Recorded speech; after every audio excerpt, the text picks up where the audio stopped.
날로 먹는 대학 입시 야매학교 세 번째 시간, 국어 영역의 세 번째 시간, 고전 문학으로 돌아왔습니다. 자, 고전 문학.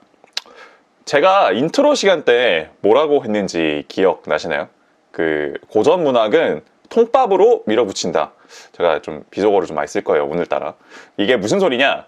고전 산문은 좀 다른데 그 고전 운문, 시가 그리고 이런 류의 작품들은 그 작가, 작품 그리고 주제의식이란 게 되게 뻔해요.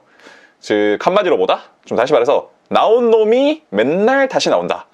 이번 수능에서 바로 그 이제 나온 놈이 맨날 다시 나온다라는 그 예시가 나와요. 자, 그럼 한번 바로 좀 들어가 보도록 하겠습니다.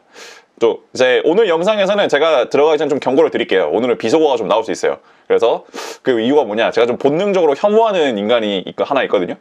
바로 들어가 보겠습니다. 일단 일단 첫 번째 제시문에 나왔죠. 그 새끼. 일단 고전문학 제시문을 여러분이 시험장에서 딱 마주치면 뭘 해야 하느냐?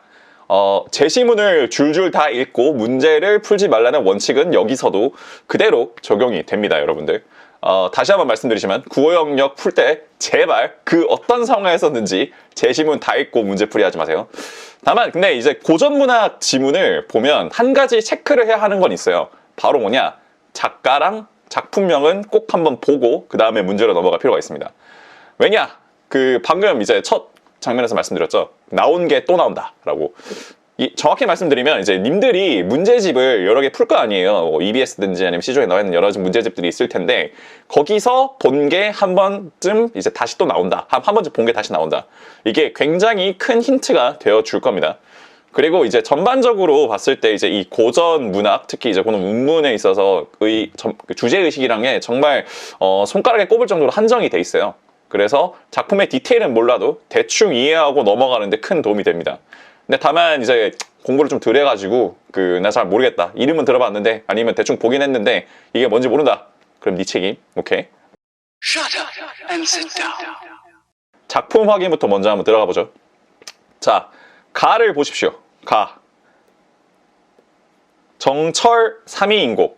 이 대한민주공화국의 수험생들의 주적. 그 새끼의 그 곡이 나왔죠. 이게 3.2인곡, 정철의 4대 가사 중 하나인데 제가 제시문이랑 작가에 대해서 자세히 공부하고 그러는 거는 진짜 필요 없고 그렇게 해서도 안 된다고 생각하는 사람 중 하나인데 이 새끼는 알아둘 필요가 있어요. 진짜 뻔질나게 열심히 자주 나오거든요. 그 이유는 잠시 뒤에 좀 설명을 해드릴게요.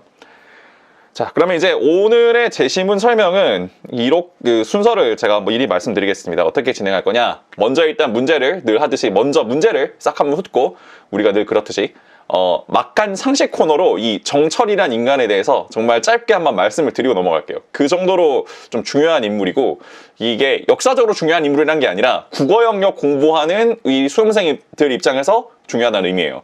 인간 자체는 좀 별로였어요. 네. 그리고 나서 이제 다음 바로 각 문제 풀이 강론으로 들어가 보도록 하겠습니다. Shut up and sit down. 자, 먼저 문제부터 한번 싹 훑어 보겠습니다. 싹 한번 스캔을 해서 봐야겠죠. 자, 먼저 38번 제시문간 비교죠. 요거는 이제 지난번 현대문학 시간 첫 번째 문제에서 다뤘었죠. 제시문 안 읽고 풀 수도 있고 그리고 문제에 함정이 있을 수도 있다. 특히 이제 고전문학의 같은 경우에는 그 표현이 현대 한국어로 돼 있지 않아 가지고 좀 헷갈릴 수는 있는데 이거는 제가 강론에서 좀 짚어드리도록 하겠습니다. 보기를 바탕으로 가를 감상. 이거 지난 시간에 또 한번 봤던 거죠. 지난번에도 나왔던 건데 보기를 주는 건 뭐다? 우리 평가원 형님들께서 주시는 힌트다. 근데 이 문제는 어차피 즉 저희가 맨날 봐왔던 3.2인곡에 관한 거기 때문에 이거는 좀 케이스가 좀 다르긴 해요. 그래서 이 경우에는 보기를 기준으로 제시문을 바라봐야 되는 좀 그런 차이점이 있긴 해요. 요것도 뒤에 39번 문제 풀이 강론에서 좀 짚고 넘어가 드리도록 하겠습니다. 다음 이제 40번 보기를 바탕으로 나다를 감상한 내용으로 적절하지 않은 것은 무려 3점짜리 문제죠. 요것도 꿀이에요. 요거가 진짜 꿀이에요. 요 보기가. 왜 꿀이냐? 나랑 다를 감상할 때 봐야 되는 거에 대해서 다 알려줍니다. 여기서 우리가 캐치하고 가야 되는 게 뭐냐? 다 제시문은 뭔가 통찰을 하는 글이고 내적 고요를 추구하는데 뭔가를 또 극복을 하려고 시도를 하는구나. 요 정보 딱 얻고 넘어가면 되고요. 나는 좀 드럽게 써놓긴 했는데 이게 아무튼 서술을 고요함을 기준으로 뭔가 자기 심리를 드러냈다. 뭐 그 정도로 파악하고 넘어가면 됩니다. 41번으로 바로 넘어가 보겠습니다. 제시문 간 비교 파악이에요. 이거는 저는 솔직히 말해서 개날먹으로 풀었거든요. 제시문 진짜 하나도 안 읽고 문제만 보고도 풀 수 있어요. 이거는 이 날먹 방법은 뒤에 강론에서 이것도 자세히 설명드릴게요. 진짜 이건 그 완전 날로 먹을 수 있어요.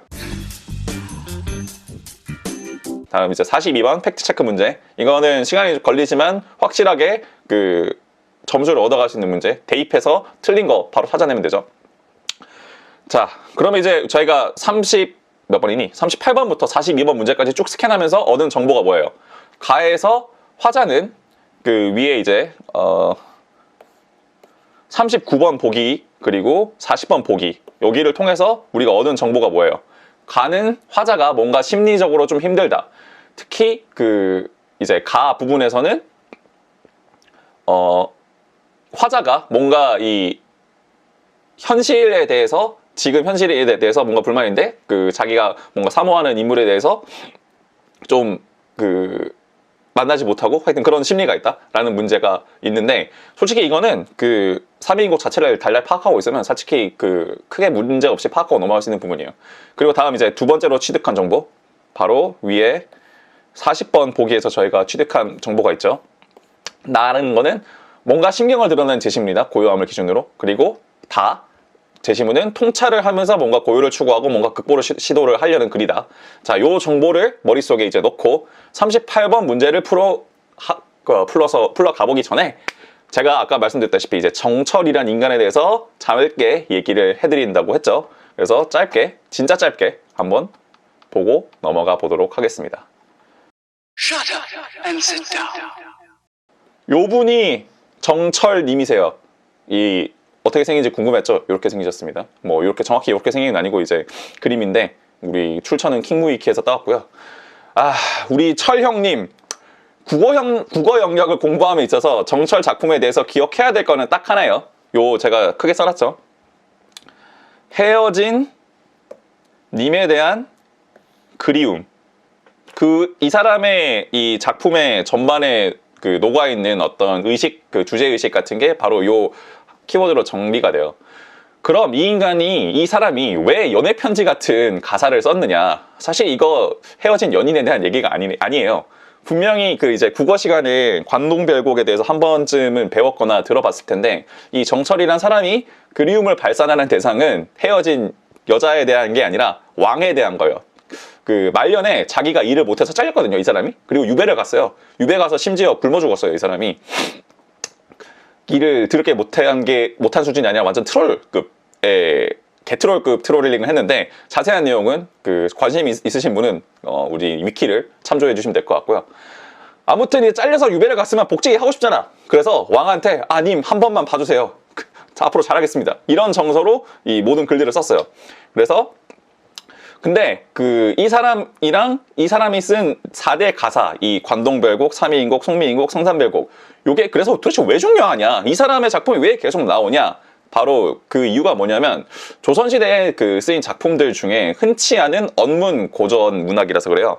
이 언문 고전 문학, 즉 이제 우리 세이종 대왕님께서 만드신 한글을 가지고 쓴 문학이라서 그 문학적 가치나 아니면 역사적 가치만 놓고 보면 되게 그 가치가 엄청 높아서 이 작품이 계속해서 수능하고 평가와 모의고사 뭐 기타 등등 그런 데서 굉장히 되풀이돼서 나오게 되는 이유가 바로 거기에 있습니다. 그래서 여기 관동별곡, 삼위인곡, 송미인곡, 그리고 성산별곡 이 네 개가 그 흔히들 4대 가사라고 얘기하는데 솔직히 마지막에 요 성산별곡은 많이 나온 편은 아니에요. 근데 앞에 이 그 관동별곡, 삼위인곡, 송미인곡 요 세 개는 그러니까 국어 영역을 공부하는 수험생이시라면 꼭 한번 보고 시험장에 들어가시기를 추천을 드립니다. 네, 아무튼 그래서 우리 그 새끼에 대한 설명을 여기까지 하고요. 바로 문제 풀이로 넘어가 보죠. 네, 약간 화질 구진인 거는 제가 확대를 해서 그렇고 좀 참아주세요. Shut up and sit down. 자, 38번 문제 강론으로 이제 본격적으로 들어가 보겠습니다. 38번. 가와 나에 대한 설명으로 적절하지 않은 것은? 바로 보기를 한번 봅시다. 1번.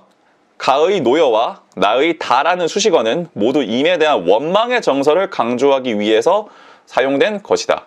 이거는 제가 앞에서 정철과 정철의 가사에 대해서 말씀드렸잖아요. 정철을 아는 인간이라면 요 1번은 고를 수가 없어요. 그건 몰라도 나의 그 뒤에 나에서 이 다 있잖아요. 요 다가 원망의 정서를 강조하기 위한 거예요? 아니잖아요. 유한한 간장이 다 그칠까 하노라. 이게 무슨 뜻이냐면 내장, 즉 이 요장육부도 끝이 있는데 애가 타서 끊어질 것 같다. 이런 의미예요. 현대말로 옮기자면. 그래서 보통 약간 애간장이 끊어진다 뭐 그런 표현 많이 하잖아요. 이건 그리움이 담긴 표현이지 원망이 담긴 표현은 아니란 말이죠. 그리고 또 공부 좀 했으면 솔직히 이 낮의 시문 이것도 문제지에서 한 번쯤은 봤을 거예요. 저도 아직도 본 기억이 나는데 그래서 아무튼 고전 문학은 통밥이 좀 필요하다라는 거. 다음 이제 두 번째 보기로 넘어가죠. 두 번째 보기. 일단 요건 처음부터 틀렸죠. 가에서 무심한 세월은 물 흐르는 하노라 라고 되어 있는데 이건 뭐 의지를 단정적으로 표현했다라는 거랑은 한 100만 년 떨어져 있죠. 바로 아웃. 두 번째 보기. 그럼 다음에 3번.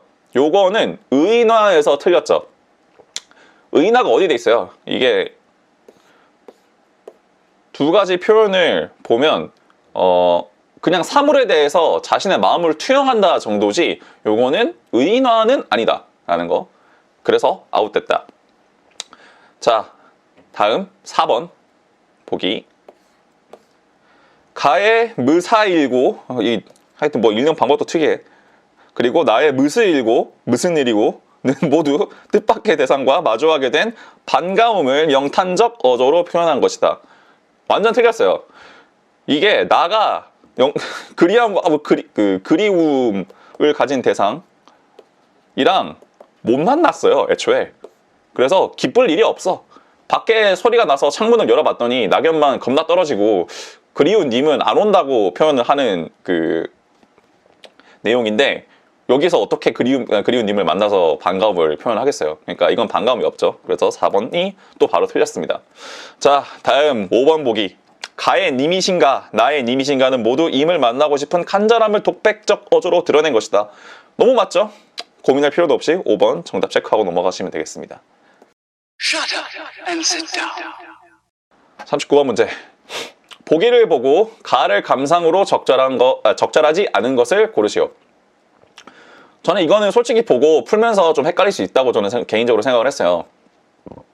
그 이유가 뭐냐면 이 고전 언어, 즉 이제 그러니까 조선 시대의 한글 표기법에 대해서 어떻게 읽는지 어떻게 해석하는지 전혀 몰라서 문제 푸는데 좀 애먹었을 수가 있는데 분명히 저는 솔직히 말해서 이거는 그냥 틀리고 넘어가도 돼요. 그냥 굳이 이거를 맞추려고 아둥바둥할 필요가 없는데 그 정도로 전 솔직히 이런 스타일의 문제는 좋은 문제라고 저는 개인적으로 생각을 하지 않습니다.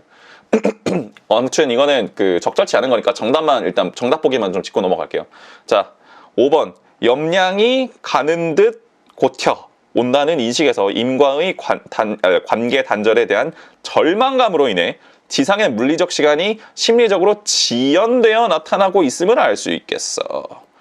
자, 보시면 이 염량이 어디 나오니? 자, 염량이 때를 알아 가는 듯 고텨 오니 이게 현대 언어로 표현하면 뭐가 되냐면 여기 불꽃 염자 있잖아요. 그리고 옆에 양자가 량자인데 이게 서늘할 양자예요. 한자로. 즉 덥고 추운 날씨가 지나간다 갔다가 다시 온다 이런 의미를 담은 문장이거든요. 그래서 좀 더 쉽게 표현하면 여름 가고 겨울 오고 또 여름이 오네. 시간의 흐름을 그냥 드러내고 있는 말이에요. 시간이 이렇게 흐르는데 나는 내 님을 못 만났네. 약간 이런 식으로 연결될 수 있겠죠. 그러니까 이 물리적 시간이 심리적으로 지연되어 나타나고 있다? 이 표현이 틀렸어요. 그래서 39번에는 5번이 적절하지 않다라고 보시면 될 것 같습니다. Shut up and sit down. 다음 40번 같이 보시죠. 40번이 또 좀 약간 재밌는 문제인데 보기를 바탕으로 나와 다를 감상을 한 내용으로 적절하지 않은 거 고르라고 했잖아요. 보기에서 이 다를 파악하는데 엄청나게 많은 힌트를 우리 친절한 평가원 형님들께서 주셨죠. 이것도 적절하지 않은 거니까 틀린 보기만 이제 보고 넘어갈게요. 다에서 누군가가 고요함이 이긴다는 당호를 군더더기로 본다는 것은 외적 고요만으로는 삶에서 느끼는 불편이나 슬픔을 이겨내기 어렵다고 여겼기 때문이다. 이거 거꾸로 표현해놨어요. 이거는 누군가가 아니라 화자가 느끼는 거예요. 여기서 그 제시문을 보시면 이 마지막 부분 있죠. 누군가는 임원이 이미 고요하거늘 지금 다시 고요함이 이긴다고 하면 또한 군더더기가 아닌가라고 말할 수 있으리라. 나는 답하리라. 고요한데 또 고요하니 이것이야말로 고요함이라네. 말장난 같은데 이거는 이 누군가는 뭐라고 생각하느냐. 임원, 여기 산님이라고 표현해놨죠. 그러니까 다시 말해서 저기 산에다가 집 짓고 살면 이미 한적하고 고요한데 거기다가 고요함을 붙이는 거는 괜한 짓 아니냐라고 얘기하는 게 누군가의 의견이거든요. 근데 뒤에서 이 글을 쓴 작가, 그러니까 화자가 나는 답하리라. 고요한데 또 고요하니 이것이야말로 고요함이라네. 그러니까 이미 거기도 고요한데 거기서 고요함을 덧붙여야지 진짜 고요합니다. 이게 약간 개소리 같은데 이게 아무튼 화자의 심정이지. 그러니까 문제 보기 5번에서 그 설명하고 있는 거. 그러니까 보기 5 어디 갔니? 자 위로 갔네요. 네. 여기 보기 5번에서 이 지금 설명하고 있는 내용 있잖아요. 요거는 화자의 생각. 누군가의 생각은 군더더기로 본다는 것은 외적 고요만으로는 삶에서 느끼는 불편이나 슬픔을 이겨내기 어렵다고 여기고 있는 게 아니죠. 네, 그래서 5번이 틀렸습니다. 자, 다음 우리 41번으로 한번 빠르게 넘어가 봅시다. Shut up and sit down. 41번 제가 아까 개 날먹을 풀었다고 했잖아요. 그래서 어떻게 날먹을 풀었냐? 저는 솔직히 말해서 이거 문제 보고 이제 바로 앞에 보기만 봤거든요. 그러니까 다 제시문을 전혀 안 읽었어요. 근데 앞에 보기에서 다에 대한 힌트를 충분히 얻었고 원래 그 3위 인곡은 내용을 워낙에 잘 알고 있는 내용이다 보니까 두 제시문 다 안 읽고 바로 풀 수 있어요. 특히 3위 인곡만 알면 이거는 틀린 보기를 다 지울 수 있어요. 어떻게 되느냐? 제가 푼 방식을 먼저 말씀드릴게요. 자, 1번 가와 다 모두 인간의 외양이 변화하는 상황에 대한 안타까움이 드러나 있다. 인간의 외양 변화? 3위 인곡에 있었나? 전 아닌 것 같거든요. 저는 일단 요거를 그래서 X 표시를 쳤어요. 다음 2번 가와 다 모두 오래된 것보다는 새로운 것을 더 중시하는 삶의 자세가 나타나 있다. 이것도 틀렸죠. 왜냐? 3위 인공은 아까 뭐라고 했어요? 님을 겁나게 그리워하고 님이랑 만나고 싶다고 얘기하는 거잖아요. 근데 오래된 것을 소중히 하는 거지 새로운 것을 소중히 한다? 그거는 틀린 설명이죠. 다음 가와 다 모두 자신이 있는 공간에서 그 공간에 부재하는 대상을 떠올리는 상황이 나타나 있다. 요건 맞는 얘기죠. 3인국에서 맨날 얘기하는 게, 그러니까 정철 작품에서 맨날 얘기하는 게 뭐라고 했어요? 님에 대한 그리움이라고 했잖아요. 근데 그 님이 없어. 그래서 그 공간에 님이 없어. 그거에 부재하는 거에 대한 그리움이 담겨있기 때문에 이 설명은 맞는 설명이다. 체크하고 넘어가면 되고. 다음 4. 가에는 인생의 허무함에 대한 수능적 태도가, 다에는 인생의 허무함에 대한 극복 의지가 나타나 있다. 이게 정철 씨의 작품이 또 웃긴 게 정철 특이 있어요. 정철 특. 그리우니까 님을 쫓아갈 거임. 님을 만나기 위해서 나는 매우 노력을 할 거임. 지금 상황이 마음에 안 들지만. 이런 정서가 항상 그의 작품에 항상 놓아져 있거든요. 그러니까 이 양반은 그리움에서 그냥 안 끝나. 극복 의지를 항상 보여요. 이 모든 그의 작품에서. 그래서 이 허무함에 대한 수능적 태도가 틀렸어요. 그래서 꼽혀. 다음. 가에는 과거와 달라진 타인의 마음에 대한 요거 바로 틀렸죠. 이 사람은 일편단심이야. 님에 대한 그리움만 가지고 있어요. 그래서 요 가에 대한 정보만 똑바로 머릿속에 넣고 있으면 이건 그냥 제시문 안 보고도 3번이 정답이란 거 바로 파악하고 넘어갈 수 있습니다. 근데 저희가 이제 또 인생을 날먹으로만 살면 안 되니까 또 궁금해 하시는 우리 수험생분들을 위해서 그냥 또 정석으로 풀면 어떻게 되느냐 다 봐야겠죠. 내가 3인국을 몰라. 그럼 어떤 기준으로 풀어야 될까요? 이제 제시문이 한국어로 돼 있는 게 그나마 현대 한국어로 쉽게 읽히는 게 다잖아요. 그러니까 다를 기준으로 저희는 풀어야 돼요. 그러니까 내가 가의 3인국 작품을 전혀 모른다. 그러면 요거는 이거를 해독하려고 하지 마세요. 쉽게 해석할 수 있는 다를 기준으로 일단 문제를 이거 어디 갔니? 쉽게 해독할 수 있는 다를 기준으로 문제를 일단 다 풀어보면 됩니다. 자, 그럼 문제로 돌아가서 자, 설명을 이어나가면 여기서 자, 다의 인간의 외양 변화에 대한 안타까움이 있어요. 이게 그 좀 약간 애매할 수 있어요. 이게 그 세월이 흘러간 거에 대한 안타까움은 분명히 있어요. 세월이 흘러간 거에 대한 안타까움이 있고, 그 집은 그대로인데 나의 그 어떤 인간사가 어떤 변화하는 거에 대한 어떤 아쉬움 같은 게 분명히 드러나 있긴 한데, 그래서 일단 요거는 세모를 쳐놔요. 두 번째 보기로 넘어가 봅시다. 다는 분명히 두 가지 다 중요시하게 여기고 있어요. 오래된 것보다 새로운 것을 더 중시한다고 돼 있잖아요. 요 설명이 다에 적용이 안 돼요. 보면 그 집은 옮기는데 현판은 떼도 옮겨서 그대로 쓰겠다고 말을 하고 있잖아요. 즉 다시 말해서 그래야지 진짜 고유함을 확보할 수 있다. 그렇게 설명을 했잖아요. 그래서 새로운 것을 더 중시하는 게 아니라 둘 다 중시를 하고 있다 라고 해서 두 번째 보기가 다 기준으로도 틀렸고, 3번 뭐 공간에 그 부재하는 대상을 그 내가 떠올리는 상황이 나타나 있다. 여기 어디 있어요? 자, 요 중략 다음 문단에 바로 나오죠. 그 즐거움을 잊을 수 없건만은 다시 되찾을 수 없다. 잊을 수 없다. 그립다. 근데 다시 되찾을 수 없다. 부재하다. 바로 3번이 옳은 설명이라는 걸 알 수 있죠. 다음, 다에는 인생의 허무함에 대한 극복 의지가 나타나 있다. 인생의 허무함? 허무함? 다에 허무함이 있었나? 넌 잘 모르겠어. 이것도 세모로 할래요. 다음 5번, 그 과거와 달라진 자신의 마음가짐에 대한 아쉬움? 아쉬움도 모르겠어요. 없는 거, 그러니까 있는지 없는지 모르겠어. 일단 세모를 펴놔. 근데 일단 3번 설명이 너무 맞아서 가를 안 보고도 해석이 가능한, 다를 읽고 가장 맞는 설명을 골라야 되기 때문에 3번을 동그라미 치고 넘어갈 수가 있습니다. 이런 식으로 개날먹이 가능하다라는 거. Shut up and sit down. 42번 문제를 봅시다. 42번. 이 문제는 좀 웃긴 게, 이게 39번에서 41번 문제까지 쭉 풀었잖아요. 그러면 답이 바로 나와요. 그리고 너무 아닌 게 확실해서 이건 좀 상당히 좀 쉬운 문제라고 볼 수 있습니다. 그 팩트 체크 문제니까 제시문이랑 비교해서 이제 틀린 거 고르면 된다는 거는 알고 계시죠? 좀 시간이 아까우니까 제가 이제 그 적절치 않은 거니까 아는 보기가 왜 아닌지에 대해서 말씀드리고 넘어갈게요. 자, 새 집에 붙이고자 하는 당호의 의미를 통해 옛집에서 다시 살고 싶어하는 마음을 표현하고 있다. 그 마지막에서 두 번째 문단에서 인간사가 바뀌어 사물에 닿을 때마다 슬픔만 더함으로 이 집에서 더 이상 안 살고 싶다라고 돼 있죠. 자, 보세요.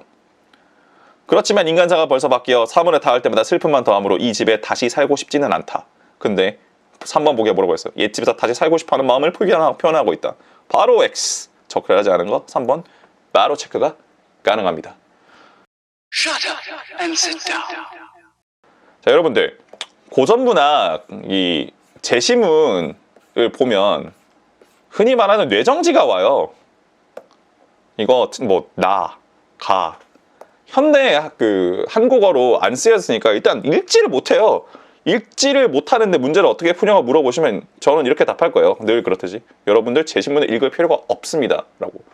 뒤에 친절히 우리 평가원 형들께서 보기로 다 주제의식이나 그런 것들에 대해서 물어봐요.